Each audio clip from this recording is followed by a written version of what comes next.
यथाग्निर्दाहिका शक्ति रामकृष्णे स्थिता हि या सर्वविद्यास्वरूपां तां शारदां प्रणमाम्यहम्।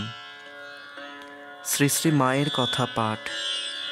সরজুবালা দেবীর স্মৃতিকথা।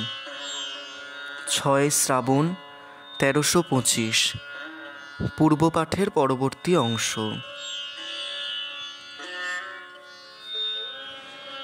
মা, দেখো মা, সকলেই বলে এ দুঃখ ও দুঃখ, ভগবানকে এত ডাকলুম তবু দুঃখ গেল না। কিন্তু দুঃখই তো ভগবানের দয়ার দান। সেদিন আমার মনটা বড় দুঃখ ভারাক্রান্ত ছিল। তাই কি মা টের পেয়ে ওই কথাগুলো বলেছিলেন? মা বলতে লাগলেন, সংসারে দুঃখ কে না পেয়েছে বলো? বৃন্দে বলেছিল কৃষ্ণকে, কে বলে তোমাকে দয়াময়? রাম অবতারে সীতাকে কাঁদিয়েছ, কৃষ্ণ অবতারে রাধাকে কাঁদাচ্ছ। আর কংস কারাগারে দুঃখ কষ্টে দিন রাত কৃষ্ণ কৃষ্ণ করেছে তোমার পিতামাতা। তবে যে তোমাকে ডাকি তা এই জন্য যে তোমার নামে সমন ভয় থাকে না। শচীন ও দেবব্রত মহারাজের কথা উঠল। মা বললেন, শচীন বড় ভাগ্যবান ছিল।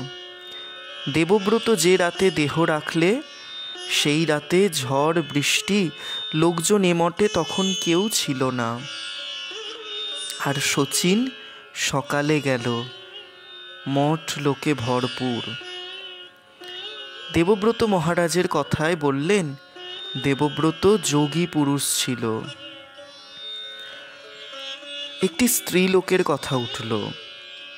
মা বললেন, ওরূপ চেহারার লোকের ভক্তি বড় একটা হয় না, ঠাকুর বলতেন শুনেছি।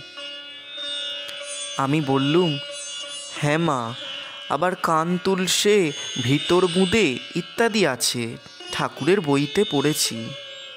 মা, ওহ, সেই কথা বলছো? সে নারায়ণদের বাড়ি গিয়ে ও কথা হয়েছিল। একজন একটি স্ত্রীলোককে রেখেছিল। সেই স্ত্রীলোকটি এসে ঠাকুরের নিকট আক্ষেপ করে বলেছিল, ওই তো আমাকে নষ্ট করেছে, তারপর আমার যত গহনা টাকা ছিল সে সব নিয়েছে। ঠাকুর তো সকলের অন্তরের সব কথাই জানতে পারতেন, তবু জিজ্ঞাসা করতেন। স্ত্রীলোকটির কথা শুনে বললেন, তাই নাকি? মুখে কিন্তু ও তো খুব ভক্তির কথা সব বলে। ওই কথা বলে তিনি একটি শ্লোক বললেন। যা হোক, মাগি তো তার কাছে পাপের সব কথা ব্যক্ত করে খালাস পেয়ে গেল। নলিনী, তা কি হয় মা? পাপের কথা একবার মুখে বললে আর সব ধুয়ে গেল, তাই যায় কি? মা, তা যাবে না। তিনি যে মহাপুরুষ, তার কাছে বললে যাবে না? আর এক কথা শোনো, পাপ পুণ্য প্রসঙ্গ যেখানে হয় সেখানে যত লোক থাকে তাদের সকলকেই সেই ভালো মন্দের একটু না একটু অংশী হতে হয়। নলিনী, তা কেন হবে? মা আমাদের বললেন, শোনো মা, কেমন করে হয়। মনে করো একজন তোমাদের কাছে তার পাপ পুণ্যের কথা বলে গেল।